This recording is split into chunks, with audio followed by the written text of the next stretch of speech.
আসসালামু আলাইকুম। দেখুন আমি আজকে আপনাদের জন্য কিছু ডেইলি ইউজ করা কিছু সেন্টেন্স নিয়ে এসেছি, যেগুলো আপনারা চাইলেই অনেক সুন্দর একটা ইংলিশে কথা বলতে পারেন।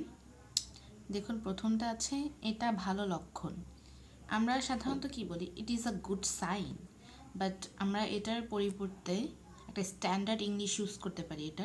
এটা হবে ইট ইজ আ গুড অমেন। এরপরে একটা হচ্ছে চমৎকার।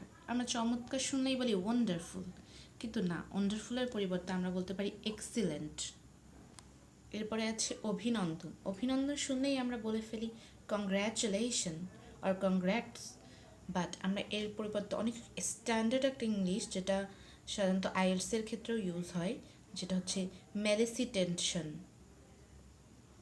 আমি বিরক্ত, আমরা সবাই বলে ফেলি আই এম বোর্ড, এটার পরিবর্তে আমরা বলতে পারি আই এম ফেড আপ।